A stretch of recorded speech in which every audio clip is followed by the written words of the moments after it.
Hello everyone, welcome back again to my YouTube channel. My name is Kevin Saili. Pada YouTube channel ini, teman-teman akan menemukan informasi menarik seputar cryptocurrency. So if itu dari cryptocurrency, make sure kalian subscribe channel ini, teman-teman. Welcome back again di update untuk Bitcoin.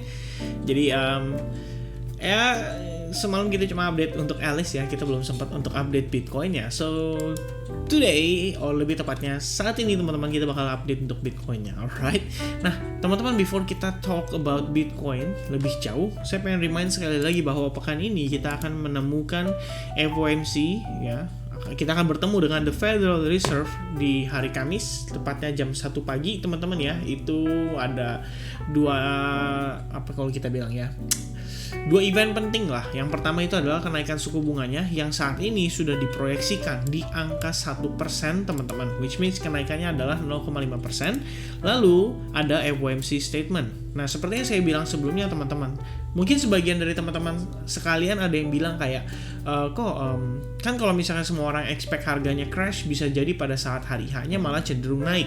Nah, itu ada penjelasan di balik itu teman-teman, dan nanti akan kita discuss. Tapi before kita masuk ke sana, saya pengen remind ada satu event lagi yang juga cukup penting, yaitu non-farm payroll pada saat hari Jumat teman-teman. Jadi non-farm payroll ini sekaligus menjadi indikator ya daripada keadaan ekonomi di Amerika Serikat. Makanya ini adalah salah satu news event atau data rilis yang menurut saya pribadi, dan saya rasa banyak orang juga yang setuju harusnya, bahwa non-farm payroll ini menjadi indikator paling penting untuk perkembangan ekonomi Amerika saat ini teman-teman. Karena kita ngelihat dari non-farm payroll ini kita bakal dapetin informasi kayak pendapatan rata-rata penduduknya, dan otomatis itu mempengaruhi segala sektor dari daya beli masyarakat, kemudian dari produksi, kemudian investment dan lain sebagainya. Ini pasti akan sangat berpengaruh sekali teman-teman ya. Jadi ada dua news event yang penting yang perlu diperhatikan. Yang pertama di hari Kamis pagi, dan yang kedua di hari Jumat malam teman-teman. Alright.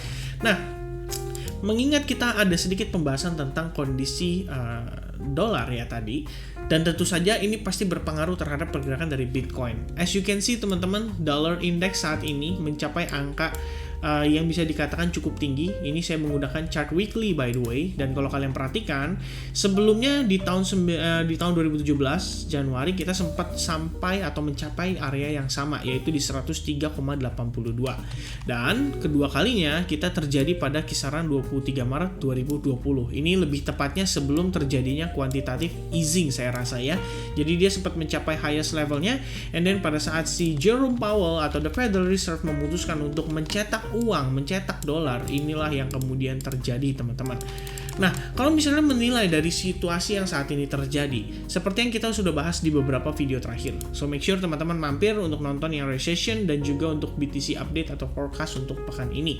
Nah, di sana teman-teman kita sempat ngebahas ya tentang kondisi GDP yang sangat berpengaruh terhadap keadaan ekonomi di Amerika Serikat saat ini. Dan tentu saja nilai GDP yang dirilis sangat rendah, bahkan minus teman-teman, itu membuktikan bahwa saat ini daya beli masyarakat cenderung sedang melemah, dan otomatis akan mempengaruhi juga untuk para investor berinvestasi di negara Amerika Serikat beserta para pengusaha lah ya, yang kita bilang biasanya memiliki pabrik dan lain sebagainya. Itu pasti akan sangat berpengaruh teman-teman, dan bisa saja itu lagi yang akan memicu dolar indeks pada akhirnya turun kembali. Apakah dengan si Jerome Powell memutuskan dia naikin suku bunga, tapi akhirnya ya entah bagaimana ceritanya, kita belum tahu teman-teman ya. Dia pengen menekan inflasi, tapi mungkin statement yang menjadi kunci adalah statement dia di hari Kamis ini teman-teman. Apa yang akan dia sampaikan ke publik sehingga dia bisa kembali menekan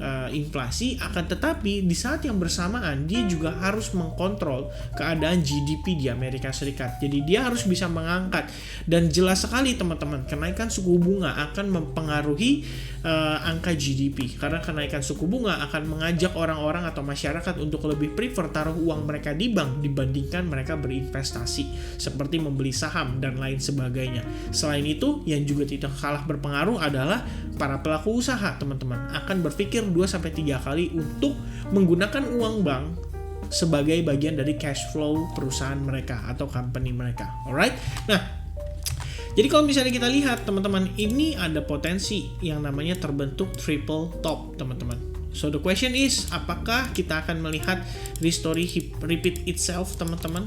dan kita akan melihat dolar kembali melemah serta membantu dan memberikan kembali istilahnya kita bilang flow ya. Ini kan balik lagi teman-teman. Kalau misalkan sekarang dolar indeks bisa setinggi ini, artinya teman-teman uang orang-orang di dunia lagi diparkirin di dolar. Nah pertanyaannya, kalau misalnya kita mau ngelihat Bitcoin rebound, kita mau melihat market cryptocurrency menguat, US stocks menguat, apa yang harus terjadi teman-teman? Yang harus terjadi jelas, people harus melepas dolar teman-teman ya. Dalam arti melepas dolar di sini adalah mereka harus belanjain dolar mereka, sehingga mereka belikan aset seperti aset-aset digital atau cryptocurrency, dan juga seperti emas atau mungkin mata uang lainnya yang saat ini masih dalam kondisi tertekan akibat dolar indeks yang mencapai level tertingginya sejak 2017 dan 2020 terakhir teman-teman ya. Alright. Nah, apakah kita belum pernah ngelihat dolar indeks lebih tinggi dari sini? Jawabannya jelas sekali pernah teman-teman ya. Kalau kita lihat lagi, kita tarik ke belakang. Well, wait a second. Kita tarik ke belakang, kita pernah as high as 121 di kisaran 2001 dan tertingginya itu di 1985, bahkan saya belum lahir teman-teman ya. Nah, itu adalah beberapa historical pergerakan daripada si dolar indeks sendiri, dan ini kalau kita extend teman-teman, kalian bisa lihat ya. Memang area ini menurut saya adalah area yang perlu banget di respect oleh si dolar indeks sendiri ya. Jadi dia harusnya memiliki resistance yang cukup kuat pada level tersebut, dan hopefully apapun statement yang diberikan oleh Jerome Powell bisa menekan kondisi dolar indeks untuk kembali melemah. Alright. So itu mungkin sedikit sharing untuk kondisi dolar indeks saat ini teman-teman ya, dan kita akan masuk ke Bitcoin-nya. Nah, before kita masuk ke Bitcoin-nya yang time frame daily, saya pengen menjelaskan kembali kepada teman-teman ya. Kalau misalnya teman-teman ada bilang DCA aja, invest aja, ya itu memang adalah plan saya juga. Jadi kalau teman-teman ingat, last week kita udah pernah bahas ya. Jadi week by week saya bakal sharing sama teman-teman untuk long term, dan waktu minggu kemarin saya kelupaan teman-teman untuk ngebahas itu. So kita bakal bahas ini sedikit. Untuk weekly, saya personally melihat kita itu bermain di dalam sebuah ascending channel atau giga ascending channel atau mega ascending channel yang besar sekali teman-teman ya. Which means potential target berikutnya seandainya kita drop dari area ini teman-teman ya. Drop dari kondisi yang ada pada time frame daily ini teman-teman, atau ascending channel yang ada pada time frame daily ini. Next potential target itu akan berada di kisaran level $35.000, dan ini akan menjadi pertimbangan saya untuk kembali melakukan DCA terhadap si Bitcoin. Alright, based on ascending channel. Jadi kalian bisa lihat ya, dua titik ini kita temukan, dan so far inilah potensi area atau target yang menjadi area bottomnya dia. Saya nggak bilang kita bakal ke arah sana teman-teman precisely, tapi at least karena ada area yang kita bisa perhatikan dan area yang kita bisa antisipasi, setidaknya membuat saya berpikir 2 sampai 3 kali lah untuk melakukan DCA lagi dari harga sekarang. Last time saya belanja Bitcoin itu di 39.600 dengan jumlah sekitar 10% dari portofolio yang memang sudah saya siapkan untuk melakukan DCA only untuk si Bitcoin. Alright. Nah, next teman-teman, di time frame hourly-nya sendiri kita udah sempat discuss ya soal ini beberapa kali.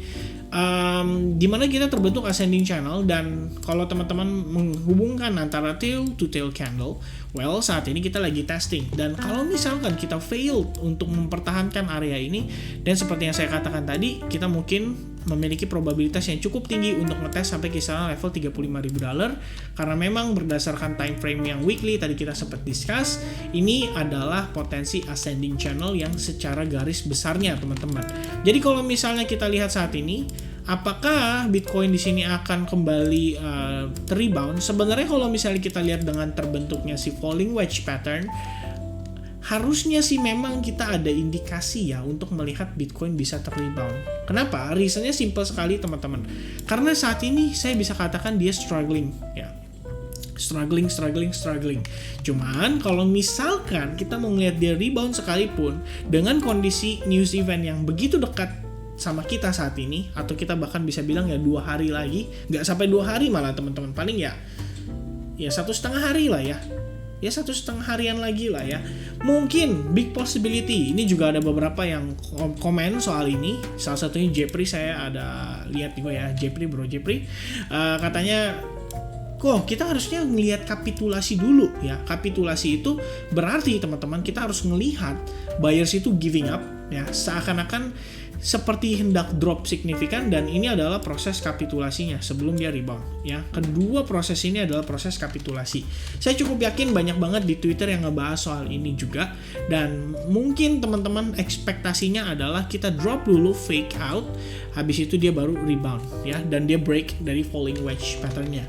Jadi mungkin dengan kondisi itu baru bisa memicu buyers berbondong-bondong kembali beli si Bitcoin-nya, dan mungkin saja pemicunya ini adalah nanti pada saat FOMC statement atau the Fed interest rate decision.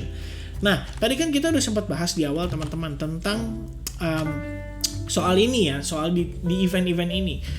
Balik lagi seperti yang saya sudah sampaikan bahwa yang namanya whales itu sudah melakukan antisipasi. By the time rumorsnya soal kenaikan suku bunga naik menjadi 1% atau 0,5% langsung teman-teman, itu mereka pasti sudah berbenah portofolio. Sehingga teman-teman kalau kita lihat situasinya saat ini, bisa saja yang memicu penurunan ini nanti adalah panic sellingnya para retail trader. Jadi begitu mereka panic selling, begitu mereka melakukan short, itulah ya situasi yang menyebabkan capitulation, and then finally kita bisa melihat dia ter-rebound teman-teman ya. Dan ya intinya teman-teman sih kalau yang pengen saya highlight adalah kondisi ascending channel pada time frame daily ini ya, sekaligus time frame weekly. Jadi support line ini adalah support line yang menurut saya paling penting, dan itu berada di kisaran level $35.000 ya. Mungkin untuk proses DCA saya akan saya pertimbangkan kembali antara di level 37.000 atau di kisaran 35.000. Tergantung nanti kita lihat reaksinya dulu teman-teman. Jadi kita pastikan reaksinya itu benar-benar cukup baik ya. Misalnya seperti ini teman-teman, ini kan menunjukkan reaksi yang cukup positif. Then after this happen, I will go DCA again teman-teman. Rencana saya adalah 10-15% dari portofolio yang saya memang siapkan untuk belanjakan si Bitcoin ini. Dan situasi yang saya tunggu adalah situasi yang tadi barusan saya mention. Alright? Nah, untuk time frame hourly-nya atau time frame 4 jamnya, ini lebih ke arah short term. Mungkin buat teman-teman yang masih aktif trading ya. Kalau saya personally ngelihat, menurut saya ini cukup menarik teman-teman. Exponential moving average itu benar-benar berfungsi sebagai resistance untuk pergerakan kita saat ini. Dan seperti yang kalian lihat, sebelumnya kita mendapati rejection, kedua kali mendapatkan rejection, and this time juga mendapatkan maybe atau possibility mendapatkan rejection. Cuma kalau kita ngelihat pergerakannya dalam beberapa hari terakhir ini, benar-benar menunjukkan bahwa Bitcoin itu tidak ada gairah loh teman-teman ya. Dalam artian di sini kita ngelihat pergerakan Bitcoin itu cenderung slowly, cenderung tidak terlalu fluktuatif ya, karena seperti yang tadi kita sampaikan ya, para pelaku pasar mostly-nya harusnya sudah mulai menunggu sampai nanti FOMC statement. Ya, apa yang mau dibilangin sama Jerome Powell nih, dan itu yang akan menjadi clue dan sekaligus menjadi kunci untuk pergerakan kripto ke depannya. Dan saya rasa dari sana people, market maker, termasuk investor besar itu mungkin baru akan melakukan action atau baru taking action. Untuk saat ini kita melihat pergerakannya cenderung membentuk semacam ascending channel, bisa kalian katakan juga dengan ascending broadening wedge pattern, but yang paling penting ya untuk saat ini kalau saya personally ngelihat adalah kita bergerak di dalam falling wedge pattern dengan resistance berupa exponential moving average. Jadi kalau misalnya kita mau melihat Bitcoin menguat, kita harus break out dari sini teman-teman. Well, at least untuk merelieve ya tekanan yang diberikan oleh seller selama beberapa hari terakhir. Jadi kayak sebelum nanti di hari H ditekan sama FOMC sama The Fed, kita diangkat naik dulu. Well, it could be teman-teman become the possibility. Jadi kita coba lihat dulu bagaimana reaksinya di kisaran area resistance trendline daripada si falling wedge sekaligus pada exponential moving average-nya teman-teman ya. Nah, kenapa saya di sini kasih angka 1 dan 2 teman-teman? Saya pengen kasih tahu ke teman-teman bahwa this time it's a little bit different ya.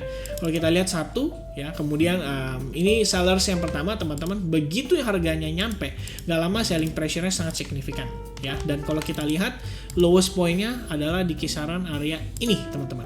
Nah, lalu second attempt atau percobaan kedua dari sellersnya, dia kembali menekan harga, but this time selling pressure-nya itu create lower low yang hanya selisihnya sedikit teman-teman. Nah, pertanyaan berikutnya nih, yang ketiga atau third attempt-nya, apakah kita akan melihat hal yang sama atau cenderung lebih weak atau lebih lemah teman-teman? Kalau misalkan itu menunjukkan lebih lemah, berarti at the same time kita juga ngelihat ya bahwa selling pressure-nya itu sudah mulai exhausted atau mulai kelelahan. Ya, dia udah mulai nggak menunjukkan adanya gairah lagi untuk mempress harga Bitcoin drop lebih jauh lagi ya. Nggak terlalu tertarik lah untuk nge-sell off dari harga sekarang. Sebenarnya sih ada, ya nantilah next video lah ya, saya akan coba sharing satu view lagi yang membuat teman-teman juga akan mungkin kayak, oh ya, make sense gitu loh. Tapi before kita masuk ke sana ya kita bahas yang di sini dulu. So untuk time frame hourly-nya, pertimbangan dari saya adalah ini saja teman-teman ya, kita lihat dari proses selling pressure-nya semakin lama sudah semakin melemah.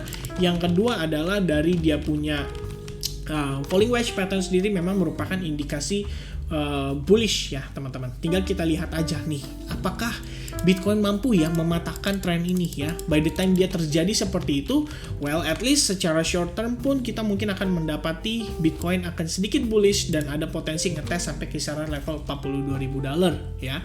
Dan kalau misalkan seandainya falling wedge-nya nanti sudah dipatahkan, akan ada satu potential pattern yaitu broadening wedge pattern ya. Yang kalian lihat dari sini, dari tadi saya tandai dengan garis titik-titik, itulah broadening wedge pattern. Jadi ada indikasi, ada potensi bahkan kita bisa ngetes sampai ke area tertingginya di $44.000. If we lucky teman-teman, alright. So balik lagi tergantung daripada FOMC statement, karena kita lihat juga pasar sudah tidak terlalu bergairah, mungkin udah pada liburan juga ya. Di luar negeri sih saya nggak tahu ya, maksudnya perayaan lebarannya kan istilahnya mereka nggak ada sampai pulang kampung teman-teman, tapi paling nggak kan ngumpul sama keluarga, jadi mungkin aktivitas pasarnya juga jadi agak sedikit melemah. Alright, so once again thank you very much for watching this video. I hope you guys enjoy dengan apa yang saya sampaikan pada video update kali ini, dan sekiranya teman-teman suka, make sure kalian leave ya like buttonnya, jangan lupa subscribe channel ini, dan sampai ketemu lagi di update berikutnya.